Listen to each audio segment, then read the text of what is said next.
Today we are joined by Michael Alexander, a Dundee United fan, and the last time we actually had a formal conversation of some sort, he was interviewing me for the Courier.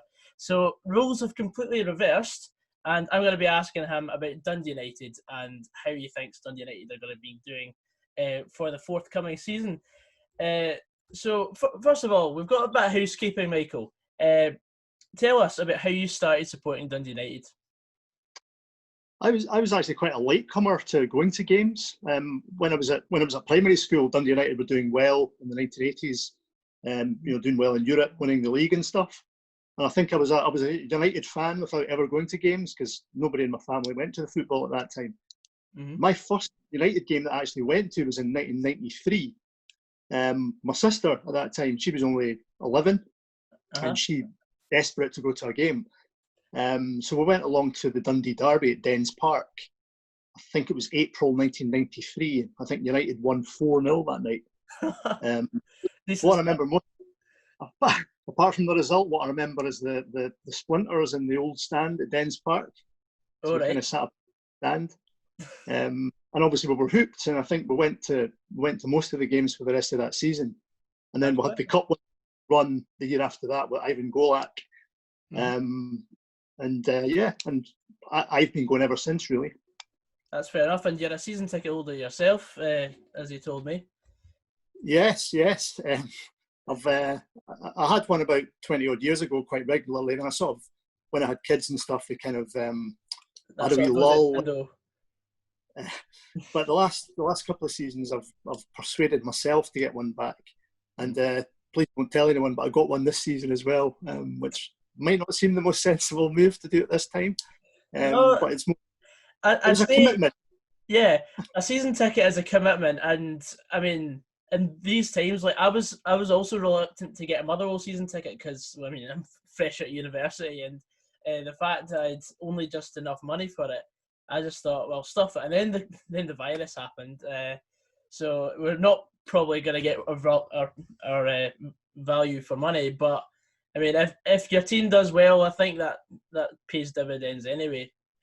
Doesn't matter however you feel about however the virus is going to hit.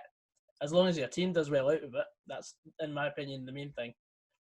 I think it was quite controversial, dare I say it, that, I think the club almost, nobody quite knew how coronavirus was going to pan out. And I think everyone knew it was unlikely things would be normal this season. Yeah. I think it was, dare I say it, a wee bit cheeky that they had a June the 4th deadline for cheaper season tickets. And there wasn't really an indication at that time about what would happen if the season couldn't go ahead. So I think, they did well. About 4,000 season tickets were sold by that point. And I think, in a positive way, that was the commitment from the fans that, whatever happens, this was the team coming back to the Premier League. You might, who knows when you might physically get to go back to the stadium, but it was just to show that level of support. And also, if you had a season ticket, you were getting the discount on it as well. Yeah. So there was always a fear that if you let that go, then the following season you'd have to pay more. Mm-hmm. Aye, because with Motherwell, I think we had until the final weekend in June for the early bird offer, and then it was just going to be another £10 for me anyway. But I was being the usual fifer and paying the £10 less. But so what is the best Dundee United game you've been to?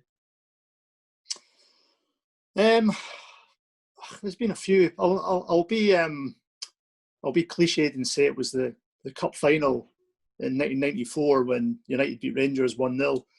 It was I'd only been going to the games for just over a year at that point. Yeah. It was a big day out. And obviously I think United, the first half of that game, United were the better team. Mm-hmm. Brewster obviously scored the sort of famous goal after 46 or 47 minutes.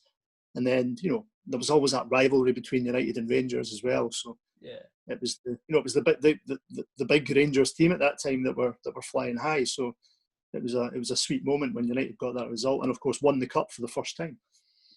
I completely respect that. Anyone that could beat Rangers or Celtic, it's a good result for me. Uh, is there a game in your time that you've missed that you completely wish you'd went to? Yeah, again, I can't remember the exact date. I think it was in the 90s. Maybe it was around about that time, and it was a Rangers game at Ibrox. And I remember listening to it on the radio, and United were 3-0 up after 20 minutes. And what sticks in my mind most about that game, I think I was out on my bike or something, listening to it on my headphones at the time, and it was Archie McPherson was doing the commentary. Oh, brilliant. And he he couldn't believe what was happening. If football reporters are meant to be neutral, he certainly wasn't that afternoon. And he was just, what, how can this be? What's going on here? And all this. And I just remember I was out on my bike, and I think I was sort of, I was having a wee cheer to myself as I was cycling around. Who knows what the people thought who saw me on my bike listening to my headphones, Fantastic. And who is your all-time favourite Dundee United player? I don't know. I think I'll probably go back to somebody from the legendary team back in the 80s. Probably somebody like Paul Sturrock. Somebody like that. They were such a stalwart of the, that great team back in the day. Mm-hmm. I don't know if you saw there was that Jim McLean play was on recently at Dundee Rep just a couple of months ago. Yeah, it was really, really well done, actually. It was, obviously Jim McLean is still alive. He's still with us. This play was done with the sanction of the family. And quite a few of the players, actually, the players from Jim McLean's team went along to that on the opening night. And apparently it was quite a moving occasion. Not only for them, but for the family as well, who had, obviously some of the players had mixed experiences of Jim, but they still respected him for, he might have made their lives misery at the time, but they also respected, what he achieved and what he was trying to do back in those days. Yeah, quite right, because he was a very successful manager. Yeah, there's no getting away from that he did a lot with the so-called, the corner shop club, if you like, a provincial team that kind of scaled the heights of Europe. Didn't win anything in the end, unfortunately. They won the league in 83, the Premier League, got to the European Cup semi-final in 84. They would have played Liverpool in the final if Roma hadn't allegedly cheated them out of that place in the final. Yeah. And obviously other famous wins in the 80s, Borussia Mönchengladbach, and who can forget Barcelona as well, Quite right. The 1987, 86, 87 UEFA Cup run. United got to the UEFA Cup final, of course, against Gothenburg, and lost out in the end. But what an amazing journey, to get there. It remains a record that they've played Barcelona 4 times in their history and remain unbeaten in competitive games, between the Fairs Cup in 1966. I must reiterate, it's competitive games, because you did play Barcelona in a friendly, but we'll not mention the score. I told carefully for a reason, Gordon. You're right. I was at that friendly game. Did you take the lead as well? Yeah. I remember Thierry Henry was playing, and a very young Lionel Messi came on. I remember. I think people knew he was obviously starting to make a name for himself at that time, but he came on, and the class was just oozing out these players, even at that age, at that young age. Mm-hmm. I remember, it was a friendly, so United fans were giving a standing ovation to the Barcelona players and stuff. It was a memorable game, and it just gave you a wee insight into that level of team. I just think you just can't really get that sort of talent anymore. A lot of it was still raw for Barcelona, but they were still very successful. But nowadays you get so many teams that just buy players because they can, and it's no just like growing players that have come from like the favelas, such as Ronaldinho, who then went across to PSG, and then they bought him, and he became such a star. And then you've got Lionel Messi coming up, and now you've got teams like Man City, Liverpool that are just buying players that were successful already. If you've got a big enough checkbook, I suppose, Yeah. that's how it works at the business end of it. But, clubs, I think it just puts into context, how, the 70s, the 80s were a different era for football, a different era for a lot of things. But, even then, if you think Barcelona back at that time, okay, it wasn't the big checkbook football of today, but you still had big name players like Gary Lineker, Mark Hughes playing for Barcelona. Terry Venables was manager. So even then, there was still a huge outfit with huge expectation from the fans, huge expectation from the management for the players. And this wee club from who knows where turned up and gave them a wee fright, I sure did. But speaking of transfer business, we're going to go more over into Dundee United now. So since Mickey Mellon came into the club, he's made a few signings. He signed that boy Bolton from Man City on loan, amongst others. Has this sort of shrewd business given you a bit of confidence in such a potential strong season since Robbie Nielsen made the step back into the Championship? Yeah, I mean, obviously it's been an interesting few weeks. It's not been that long, has it, since the whole Hearts thing finally came to a conclusion. There was a lot of uncertainty, obviously, building up to that final decision, the arbitration thing. Yeah. The background to that, the ins and outs, maybe we'll never know the reasons behind all that. But the new manager's come in. He's got a decent record from down south. Yeah, I mean, you hope that he can capitalise on the contacts he does have from down south. The guy Luke Bolton, he came on in the second half on last Saturday against St Johnstone, and he looked a decent player. I'm sure apparently he's an England under 20. A lot of good things have been said about him. Plays well, so I think there's a lot of hope, expectation from the fans about what that means. I think the guy Ryan Edwards, he was just signed yesterday, the day before, from Blackpool. Again, another player with a decent record. He's had his own personal issues as well. I think he had testicular cancer a year or two back as well, which is a wee backstory to that. But I was just looking today, and excuse me if I just consult with my today's paper here. Today's paper suggesting that other names in the frame potentially are reportedly Ipswich stars James Norwood and Toto Nazilia. These are players apparently that Mickey Mellon has potentially in the frame. But looking ahead to your game on Saturday against Motherwell, Ryan seems to be in contention for a potential appearance. Whether he's fit enough to do so remains to be seen. Yeah. But yeah, it's a promising start, early days. But I think United the fans certainly are just delighted to be back in the Premier League. And I think after the result on Saturday, you're always going to get some fans who think we should have got a win. And I don't know if you want to. What about the game? How do you feel about how the game went? Because we were covering it here live on Pass the Mic. We had David on watching the game. He said Dundee United completely dominated the first half, and then they had the man advantage. And then St Johnstone looked a completely different team when they came out for the second. Yeah. No, you're absolutely right. Obviously, dream start for Dundee United. Nicky Clark scored the penalty in the 6th minute. I mean, it was a blatant. It was an absolute penalty in the box. The referee didn't have a choice on that. Whether the player, the defender couldn't do much about it, but it happened. It was a penalty. He took it well. Dream start for United, and then Michael O'Halloran obviously got sent off in the 46th minute for sort of the niggling wee offences he'd been doing all through that first half. So United, the game was there for the taking. Really, 10 against 10 men. St Johnstone, good start.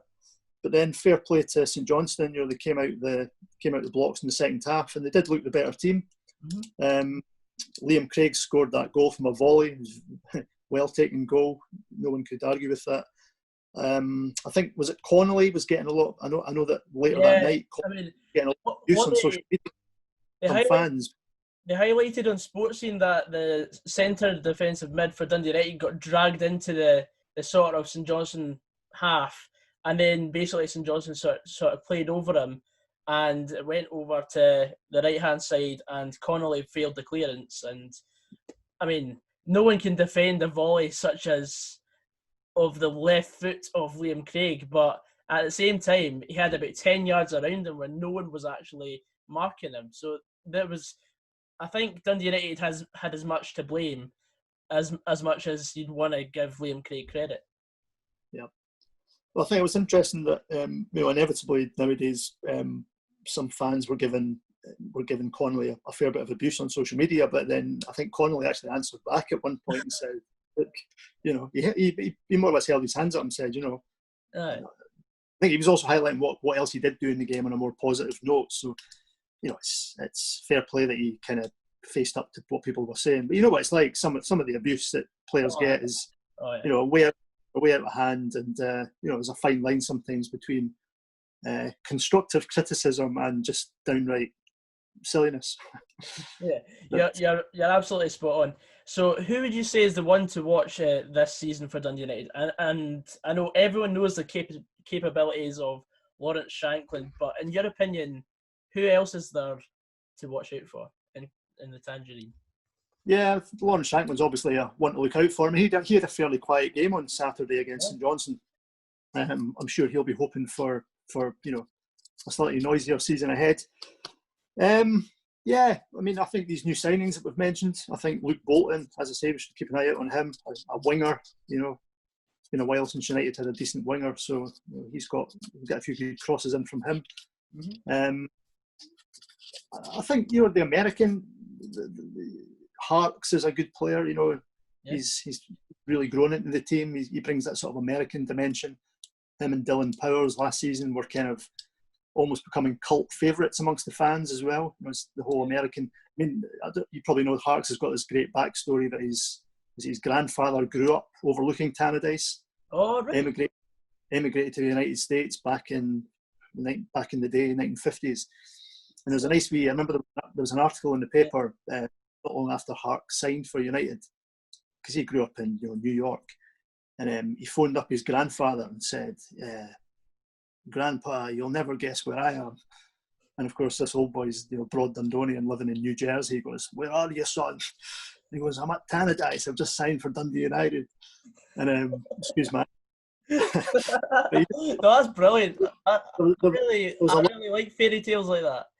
Yeah, there's a lovely story about it. Just if you Google it, you'll catch it. But the old boy was literally tearing the eye stuff that his grandson had signed for his boyhood heroes. Back when he used to lived in the tenements overlooking Tannadice Park. So Harks is a good player, and I think these guys are so committed to the club now. He might not be. He's not a great goal scorer as such, but they've really got the club at heart, and I think that's what the team needs. That was obviously there was a lot of speculation last year that Shankland was going to leave the club. If there's any silver lining to come out of coronavirus, and I know there's not many positives coming out of that, then perhaps it's allowing the nucleus of the team to stay together a bit more and perhaps gel and carry on that journey into the Premier League. And let's just hope that they get a chance to kind of get that run of games and show what they can do at this level. I mean, obviously last season when United played Hibs in the Cup, that was a big test for them. Yeah. Because Hibs were obviously I think the gulf was very evident at that time. Mm-hmm. I went down to Easter Road to the one of the games, and I think United played well. They matched them all the way, and then just ran out of steam a wee bit as the game went on. Yeah, I do remember watching the first match because it was on telly, and then my former first year maths classmate Louis Appery popped up with a goal, and that was when he curled that in from about 20 yards out. That was probably one of the most I'd celebrated a goal that wasn't from Motherwell, just because it was Louis that scored it. I think there was a moment on the game on Saturday when Stevie May came on. He got subbed on for St Johnstone. Uh-huh. I think he went to there as well. Yeah, he did. So there was that thing. If a Perry had come on, which I don't think he did on Saturday, he could have had that wee wee Bill Baxter kind of edge to the game, perhaps. Yeah, it's just that Stevie May left Bill Baxter way before we made the jump up. But Yeah. I mean, it still would have been nice. But I'm just hoping that Louis doesn't haunt us and then go and message me the next day on Facebook saying, "Oh, by the way, guess what I did yesterday?"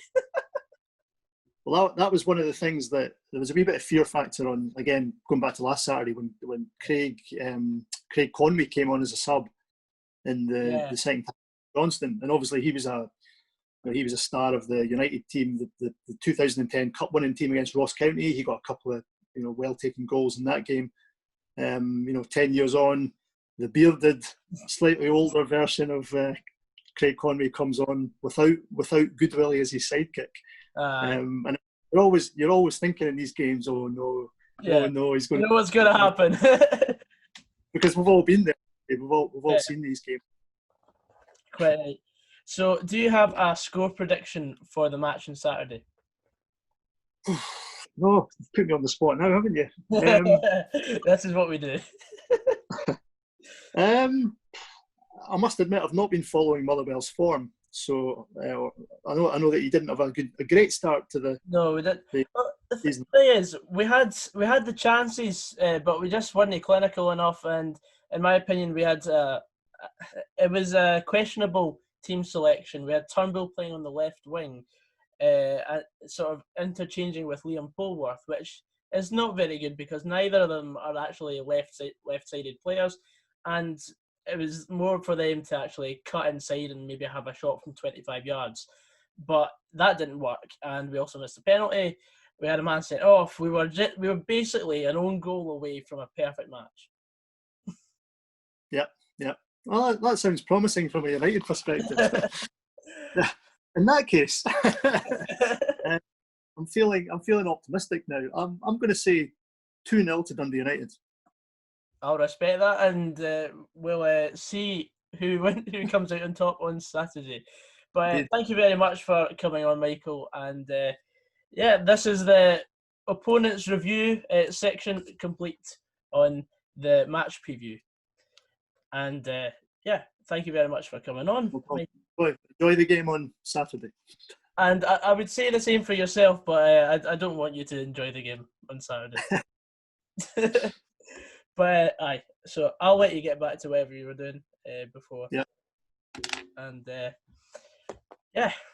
fantastic. That was a very good first collab with a football fan I've done for a preview. So I really great. Okay. Right. I'll see you later.